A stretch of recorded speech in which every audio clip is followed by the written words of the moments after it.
TWR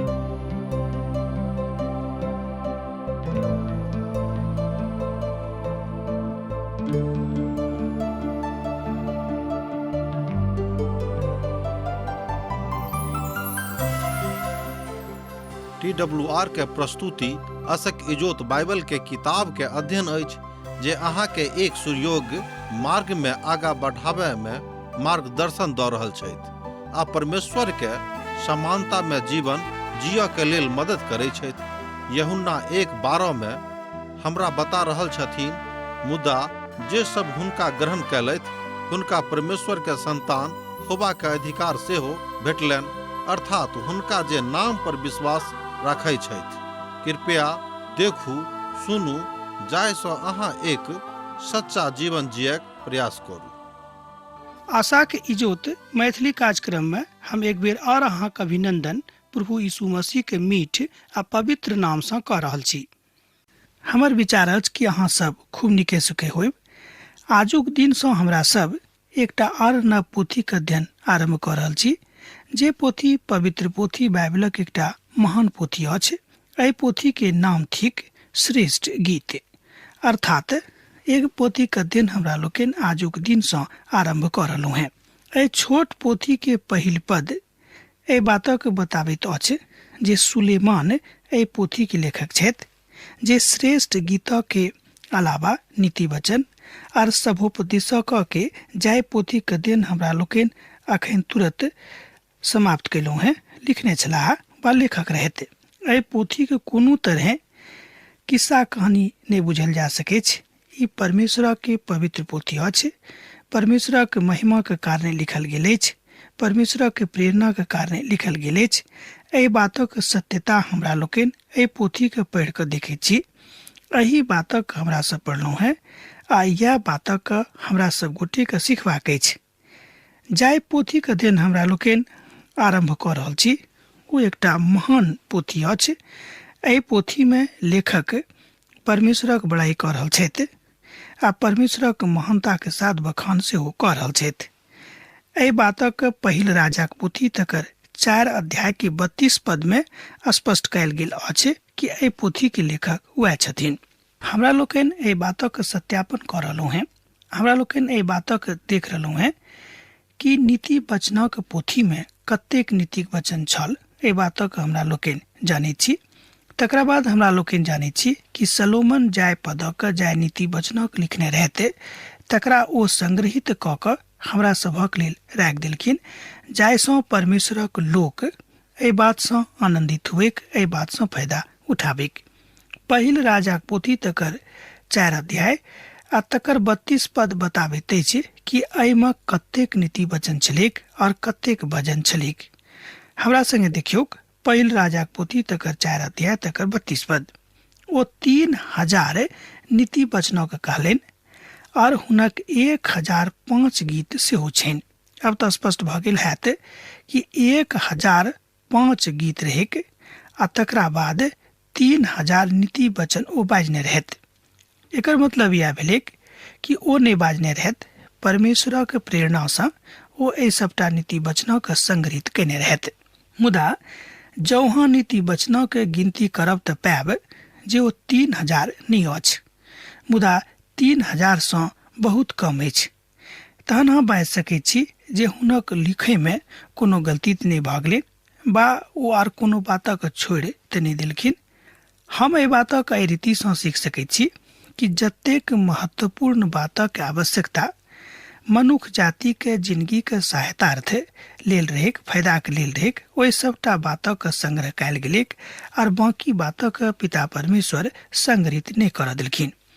ई सबटा नीति वचन के परमेश्वरक लोकक जानैत छथि, कियाक तऽ जे केओ नीति वचनक पोथी के अध्ययन केने छथि, जेना हमरा लोकन अखन केलहुँ हैं, समाप्त केलहुँ, तऽ हमरा लोकन सिखलहुँ हैं कि नीति वचनक पोथी के अध्ययन कऽ कऽ हमरा लोकन कतेक आशीषित भेलहुँ हैं, कतेक आशीषित भऽ रहल छी।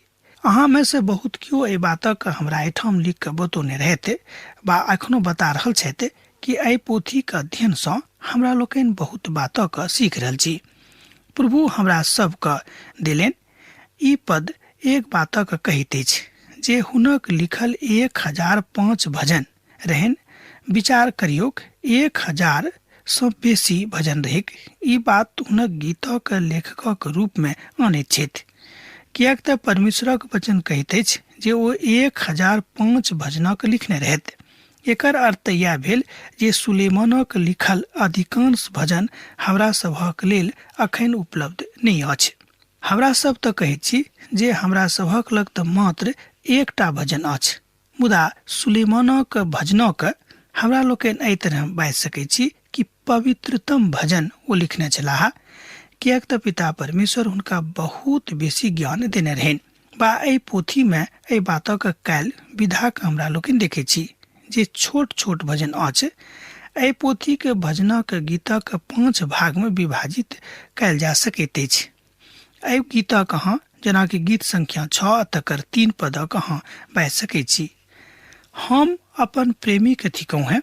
कने ध्यान दियोक कतेक नीक भजना से ओ आरंभ कर रहल छथि। पोथी का श्रेष्ठ गीतक पोथी 6 अध्याय के 3 पद ए बात कहते अछि कि हम अपन प्रेमी के थिकौं हैं आर हमर प्रेमी हमर छथि। ओ अपन भेड़ बकरी के शोषणक फूलक बीच में चराबैत छथि। एहिठाम हमरा लोकनि प्रभु यीशु मसीह देखैत छी जे ओ अपन धिया पुता के कोना के चरा रहल छथि, हुनक कोना के लालन पालन कर रहल छथि। बहुत पानि प्रेमक ने दर्शा गेल अछि, बहुत पानि प्रेमक ने दर्शाबैत अछि, मुदा बहुत पानि एहि बातक दर्शाबैत अछि कि प्रभु के अहाँक प्रति कतेक चिंता छनि।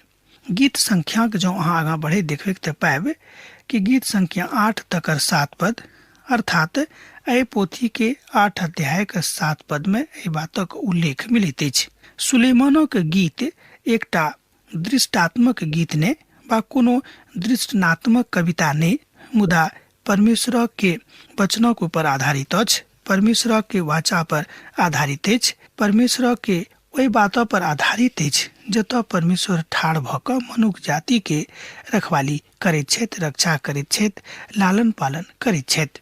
समझ कोनो प्रभावकारी तथ्य नहीं अछि। ध्यान दियौ, समझ कोनो प्रभावकारी तथ्य नहीं अछि।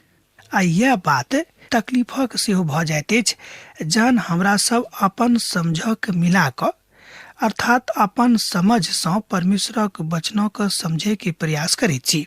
दोसर गप में पवित्र पोथी बाइबिल में एहि तरहक कोनो गुंजाइश नहीं अछि कि हमरा सब अपन ज्ञानक द्वारा, अपन ज्ञानक के गंभीरता के द्वारा एहि बातक सिखबा के प्रयास करी कि एहि भजनक माध्यम सँ, एहि पोथी के माध्यम सँ प्रभु हमरा सबके की सिखाबऽ चाहैत छथि।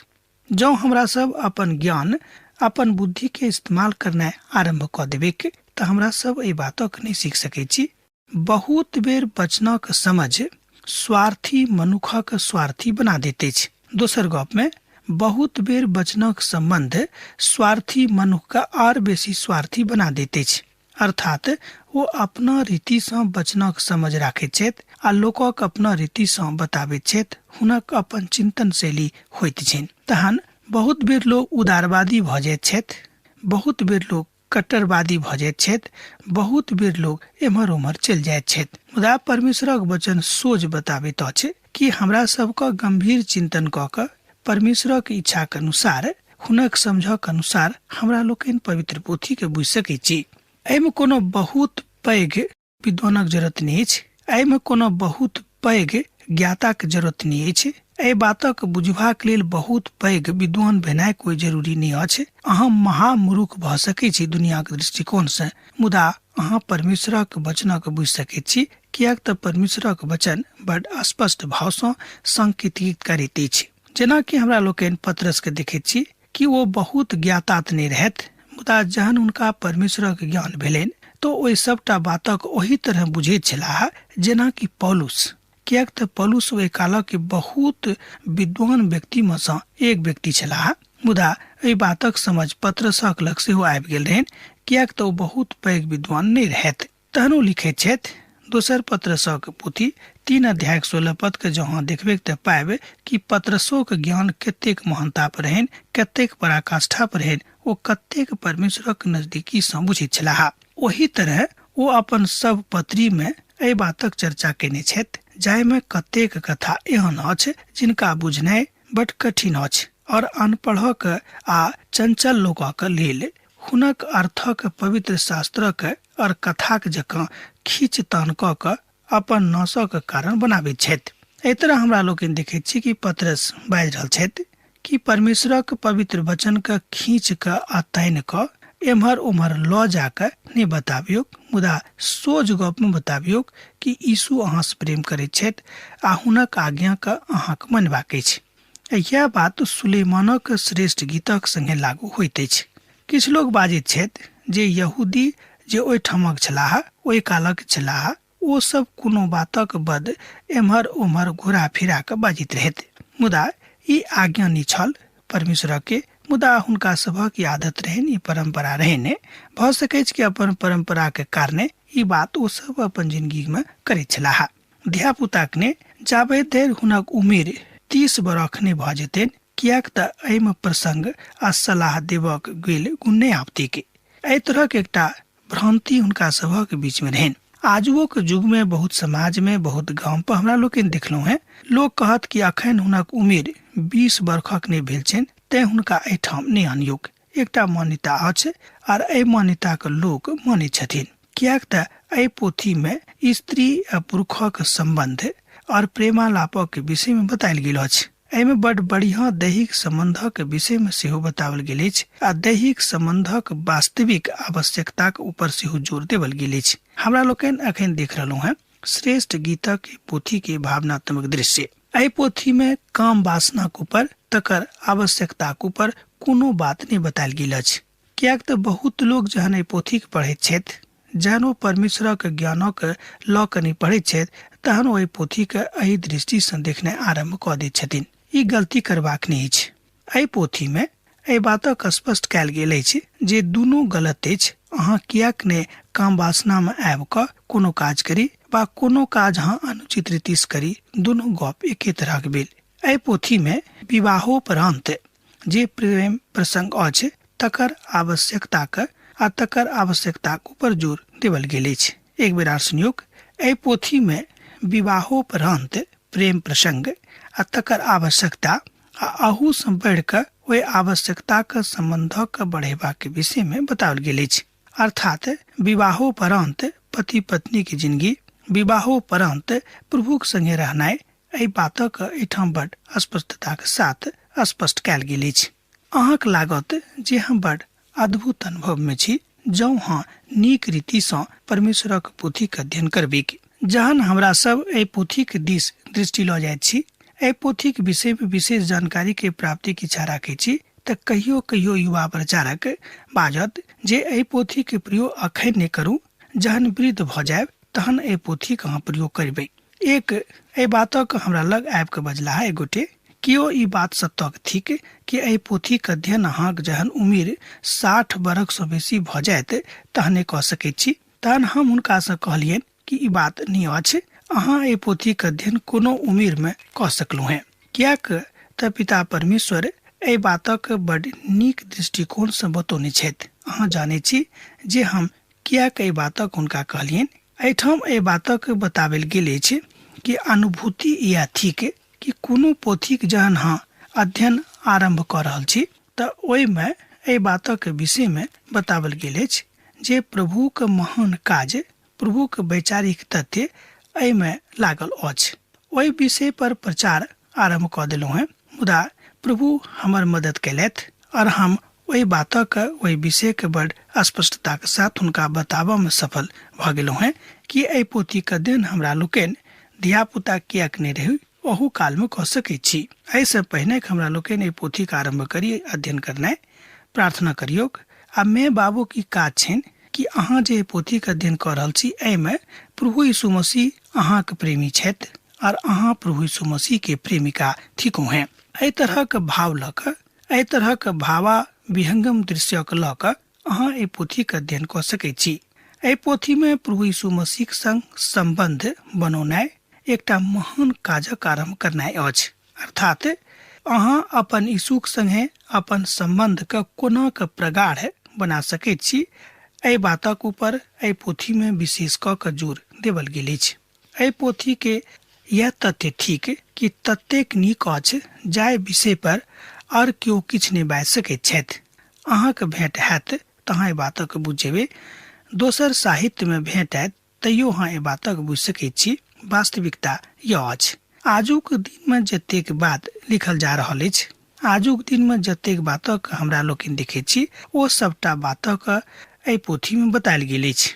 अब एकटा बात और बेसी बतौनाइ जरूरी अछि कि एहि पोथी के जे भाषा थिक, एहि पोथी के जे शैली थिक, ओ कवितात्मक शैली थिक, अर्थात कवित्व शैली में एहि पोथी के रचना कयल गेल अछि।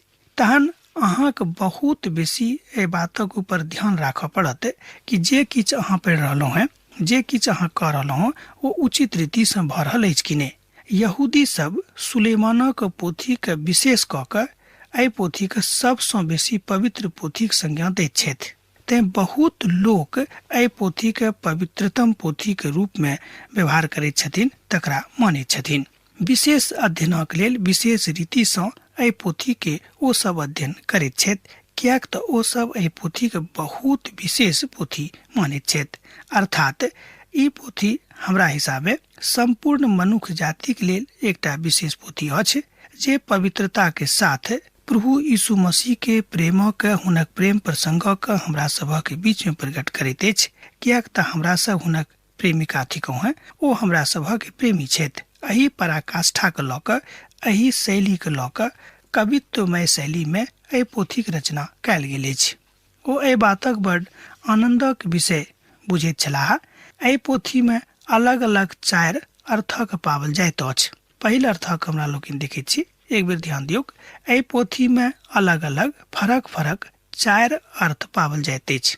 सुलेमानक श्रेष्ठ गीत वैवाहिक जीवनक बड़ ऊंच बातक बखान करैत अछि। आ एहि पोथी में बाजल गेल अछि जे विवाह परमेश्वरक बनल आ हुनक बनावल गेल एकटा विधा थिक, एकटा व्यवस्था थिक, एकटा संस्था थिक, जाहि संस्था में हमरा सब गोटे के रहबाक चाही।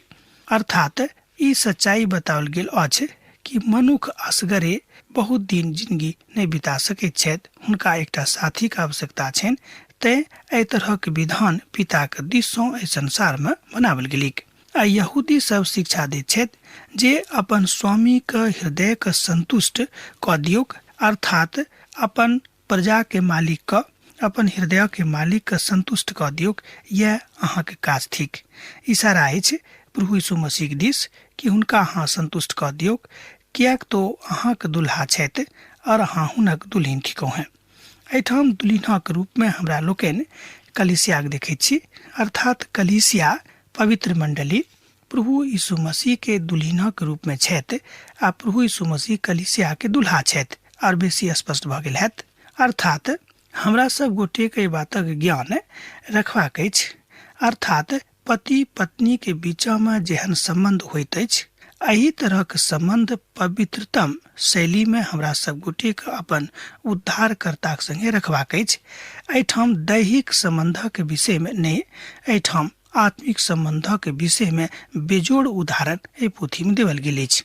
कियाक तऽ विवाहोपरांत हमरा लोकनि यह बुझैत छी खाली दैहिक संबंध महत्व राखैत अछि, मुदा एहि पोथी में बतावल गेल अछि कि सर्वोच्च संबंध यह अछि कि हाँ, आत्मा में दोनों मिलकर, अर्थात दोनों पति पत्नी मिलकर अपन उद्धारकर्ता के, अपन यीशु के बड़ाई करो आ हुनका सँ आराधना करैत रहूं। अब हमरा लोकनि दोसर अर्थक देखैत छी एहि पोथी में, अर्थात एहि छोट पोथी में यहोवा के इजरायली के प्रेमक दर्शायल गेल अछि। ई तऽ मात्र जे एकटा विचार अछि, जाहि विचारक एहि पोथी में असगरे बतायल गेल अछि। अर्थात होशियार रहब, एहि बातक हमरा लोकनि एहिठाम बड़ गंभीरता के साथ सीखैत छी। अर्थात यहोवा के प्रेम सर्वोच्च अछि। एहि पोथी में एहि बातक बतायल गेल अछि।